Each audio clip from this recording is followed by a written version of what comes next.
Assalamualaikum warahmatullahi wabarakatuh. Jumpa lagi dengan video Ruang Sejarah ini.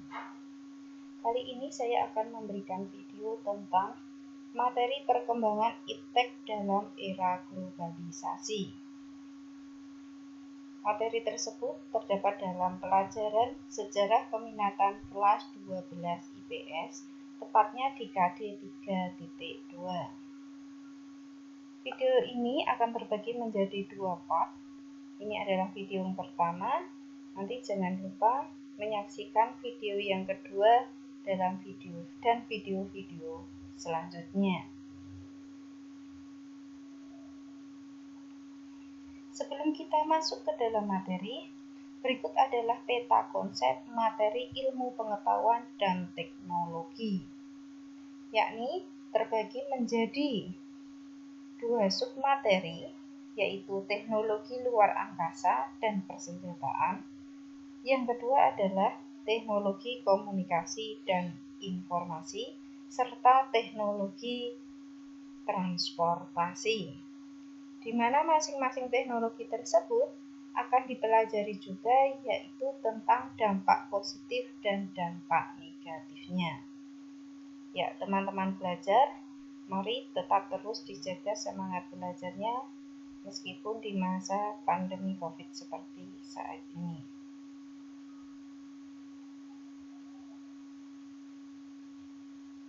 Kita belajar tentang iptek, ilmu pengetahuan dan teknologi.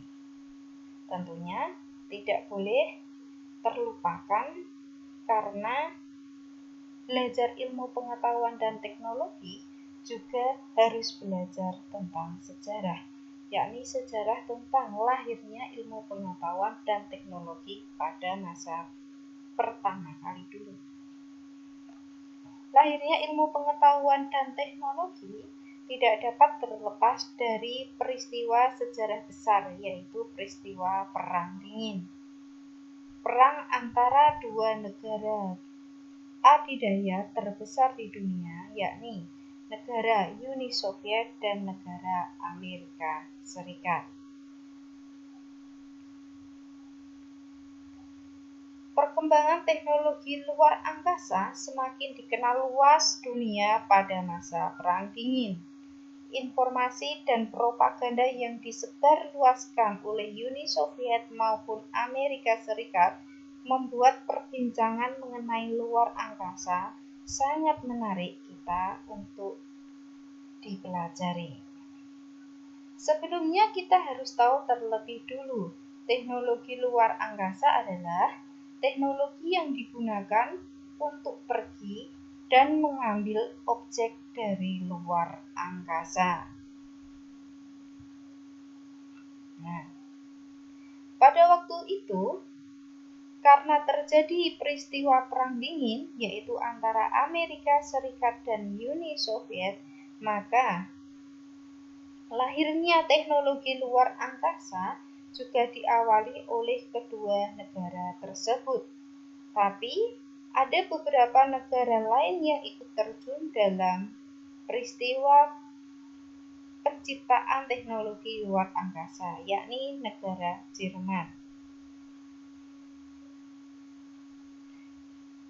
Jerman ikut berperan dalam proses penciptaan teknologi luar angkasa, baik bekerja sama antara dengan Amerika Serikat maupun Uni Soviet.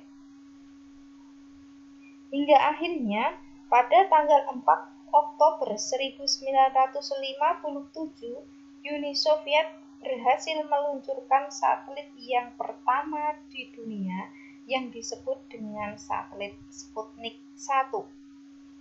Namun, tak ingin kalah dengan Uni Soviet, maka Amerika Serikat pada tanggal 31 Januari 1958 juga ikut meluncurkan satelitnya yang pertama kali yang disebut satelit Explorer 1. Kemudian di tahun 1961, yakni 4 tahun kemudian, Uni Soviet akhirnya meluncurkan astronotnya untuk pertama kali pergi keluar angkasa mengelilingi orbit bumi, yakni diwakili oleh Yuri Alekseevich Gagarin menggunakan kapsul Vostok 1. Disusul kemudian yakni astronot Alan B. Shepard dengan menggunakan kapsul Mercury 1 sebagai perwakilan Amerika Serikat. Uni Soviet akhirnya mengungguli Amerika Serikat dengan menerbangkan kembali astronot Mayor Jerman Stefanovic menggunakan kapsul Vostok 2. Dan kemudian Amerika pun tak ingin kalah. Ia menerbangkan astronot Michael John Herschel Glenn menggunakan kapsul Friendship 7. Setelah mereka berlomba-lomba mengelilingi angkasa, mengelilingi orbit bumi, ternyata tidak membuat mereka puas. Hingga akhirnya mereka pun ingin berlomba-lomba, yakni melakukan atau mengelilingi luar angkasa dengan mengelilingi orbit bulan. Nah, pertama kali dilakukan oleh Uni Soviet yakni pada tahun 1959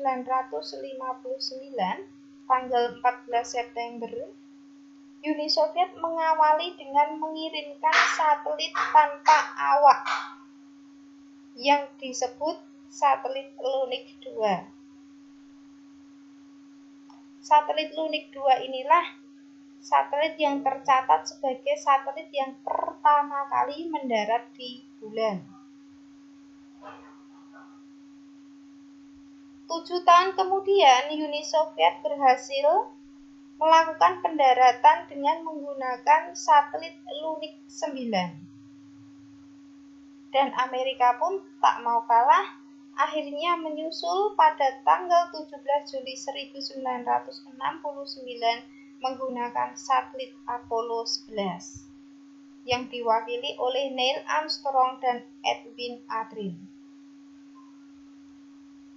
Nah, berikut adalah gambaran astronot dan teknologi luar angkasa yang digunakan dari perwakilan Amerika Serikat.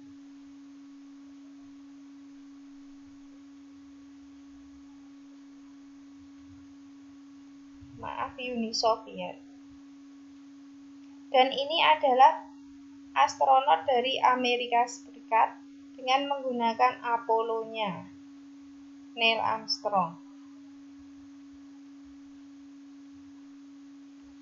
Pasca Perang Dingin berakhir, prinsip untuk mengembangkan luar angkasa secara lebih lanjut dibangun dengan beberapa cara. Yakni yang pertama, mengirim manusia ke luar angkasa. Yang kedua, mengembangkan pesawat ruang angkasa. Yang ketiga, yakni mengembangkan akses ke ruang angkasa dengan proses mudah dan lebih murah. 4. Menggunakan pesawat ruang angkasa membangun stasiun ruang angkasa, Mars, dan planet-planet lainnya. Dan yang kelima, yakni menghuni stasiun ruang angkasa dan menggunakannya sebagai dasar untuk memulai ekspedisi ke bulan. Jadi keberhasilan mereka mengelilingi orbit baik itu bumi dan matahari tidak berhenti pada waktu Perang Dingin saja, sampai saat ini masih berlanjut. Hingga akhirnya kita menemukan dampak positifnya, bisa menggunakan media-media komunikasi yang kita gunakan saat ini seperti handphone, seperti internet, itu merupakan dampak positif dari efek penemuan ruang angkasa tersebut. Nah, di Indonesia Tahun 1963 didirikan Lembaga Penerbangan dan Antariksa atau disebut LAPAN yang difokuskan untuk membuat roket dan satelit. Dilanjutkan di tahun 1976, Indonesia berhasil meluncurkan sistem komunikasi satelit domestik PALAPA atau satelit PALAPA yang sering kita tahu itu. Pada masa itu Indonesia menjadi negara ketiga di dunia setelah Amerika Serikat dan Kanada yang menggunakan satelit komunikasi. Rentang beberapa puluh tahun kemudian, baru pada tahun 2012 Indonesia mau menciptakan satelit sendiri yang dinamakan LAPAN-A2 atau ORARI yang pada tahun 2015 untuk pertama kalinya berhasil diluncurkan ke luar angkasa. Nah, ini gambaran dari satelit PALAPA yang negara kita miliki. Apakah kita memiliki seorang astronot? Jawabannya pernah memiliki. Nah, berikut adalah foto atau gambar astronot kita pada waktu masa lalu yang bernama Pratiwi Sudarmono. Sebenarnya pada tahun 1986 Indonesia pernah memiliki astronot bernama Profesor Dr. Pratiwi Sudarmono, seorang perempuan. Beliau ditugaskan untuk ikut dalam misi STS-61H yang bertujuan mengirim satelit PALAPA B2P, Skynet 4A, dan WStar 6S ke orbit bumi. Pratiwi seharusnya berangkat di tanggal 24 Juni 86 dan kembali 1 Juli 86. Namun rencana itu tinggal rencana. Misi dibatalkan karena adanya kecelakaan pesawat Challenger, sebuah pesawat ulang-alik yang meledak 73 detik setelah diluncurkan, menyebabkan kematian 7 awak astronot. Pesawat naas itu hancur di atas Samudra Atlantik. Nah, karena sejak itu teknologi luar angkasa Indonesia lebih difokuskan pada sistem komunikasi satelit untuk komunikasi antar daerah, antar negara, serta menyambungkan komunikasi telepon, televisi, radio, faksimil, dan internet. Jadi kita patut berbangga karena pernah memiliki seorang astronot. Kemudian 27 tahun kemudian, Indonesia melalui Lembaga Penerbangan Antariksa Nasional (LAPAN) tadi mulai kembali mengembangkan satelit sendiri, hasil riset dan kerjasama dengan Jerman. Pada 10 Januari 2010, satelit komunikasi dan penginderaan jauh terbaru milik Indonesia yang bernama LAPAN-A1 akhirnya diluncurkan. Lalu 5 tahun kemudian, LAPAN yang bekerja sama dengan Radio Amatir Indonesia sukses meluncurkan satelit LAPAN-A2 dengan menumpang satelit milik India. Hingga yang terbaru bekerja sama dengan IPB, LAPAN meluncurkan satelit LAPAN-A3 di tahun 2016. Ketiga satelit terbaru Indonesia itu memiliki tugas yang hampir sama, tetapi dengan teknologi satelit yang berbeda dan semakin berkembang. Jadi total saat ini kita memiliki 3 satelit. Nah, untuk materi yang kedua yaitu tentang teknologi persenjataan. Oke, teknologi ruang angkasa selesai, kita lanjut di materi yang kedua yaitu tentang teknologi persenjataan. Teknologi persenjataan selalu mengalami perkembangan dari masa ke masa. Secara fungsional, pada era tradisional senjata digunakan sebagai alat untuk bertahan dan memenuhi kebutuhan. Oke, teknologi senjata yang pertama yang akan kita bahas yaitu adalah senapan. Berikut adalah senapan tipe Maxim. Senapan adalah peralatan mekanik yang dapat menembakkan peluru pada kecepatan tinggi.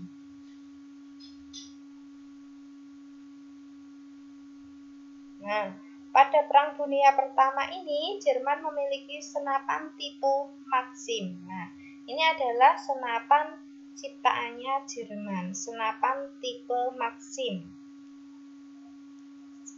Senapan ini menjadi senjata andalannya Jerman untuk menyerang sekutu karena mampu menembak 500 peluru per menit. Senapan tipe Maxim. Senjata yang kedua yang akan kita bahas adalah tank. Tank adalah kendaraan tempur lapis baja yang bergerak menggunakan roda berbentuk rantai. Tank ini diciptakan oleh Sir Ernest Swinton Dunlop dari Inggris tahun 1914. Ketika Perang Dunia Pertama berlangsung, sistem parit menjadi pertahanan utama yang digunakan. Tank ini dirancang anti peluru dan dipersenjatai meriam di setiap unitnya. Ini gambaran tank pada masa Perang Dunia. Senjata yang ketiga adalah Big Hertha. Big Hertha adalah meriam yang dimiliki Jerman, memiliki bobot ratusan ton. Big Hertha dapat ditarik dengan kendaraan militer atau menggunakan penggerak sendiri. Meriam ini jenisnya. Senjata yang keempat bernama Paris Gun. Paris Gun adalah granat ringan dengan berat 94 kg. Granat yang dikembangkan Jerman ini mampu mengebom musuh dengan jarak 100 km. Paris Gun ini granat. Kemudian yang kelima adalah pesawat terbang. Pesawat terbang Morane Saulnier. Pesawat terbang adalah pesawat yang mampu terbang di atas udara atau atmosfer. Pada mulanya, pesawat terbang tidak dilengkapi senjata, melainkan hanya digunakan untuk kepentingan komunikasi dan pengintaian. Namun berkat penemuan Roland Garros dari Prancis, pesawat terbang kemudian dilengkapi dengan mesin senapan pada kokpit yang dikendalikan oleh pilot. Pesawat pertama yang dilengkapi senapan mesin adalah pesawat Morane Saulnier milik Prancis. Ini pesawatnya. Kemudian kapal selam U-boat. Kapal selam adalah kapal yang bergerak di bawah permukaan air dan umumnya digunakan untuk kepentingan militer. Nah, ini gambaran kapal selam mirip kapal selam negara kita yang tenggelam pada bulan kemarin.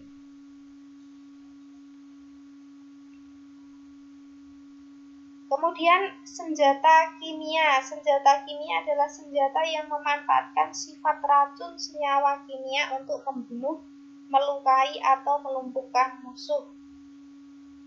Senjata kimia ini dapat berupa gas beracun yang terdiri dari gas belerang organik, gas sarin, gas klorin, dan lain-lain. Kemudian senjata biologi. Senjata biologi adalah senjata yang menggunakan bakteri, virus, atau organisme lainnya sebagai alat untuk membunuh, melukai, atau melumpuhkan musuh. Contoh, virus cacar, pes, tularemia, botulinum toksin, dan lain-lain. Itu teknologi ruang angkasa dan teknologi persenjataan yang dapat kita pelajari. Kemudian dampak dari teknologi luar angkasa bagi manusia memiliki dampak positif juga memiliki dampak negatif. Berikut diantaranya dampak positifnya yakni berguna bagi perkembangan iptek, meningkatkan akses informasi komunikasi, melahirkan jenis usaha baru sebagai sarana pariwisata, sebagai sarana pertahanan keamanan. Sedangkan dampak negatif dari teknologi luar angkasa menciptakan potensi konflik atau perang antar negara. Penyalahgunaan teknologi luar angkasa sering terjadi kecelakaan yang memakan korban jiwa. Polusi luar angkasa, penggunaan anggaran biaya yang dikeluarkan sangat besar. Dampak positif teknologi persenjataan berguna bagi perkembangan iptek, melahirkan jenis usaha baru, sarana pertahanan dan keamanan, membantu pembangunan sarana dan prasarana fisik.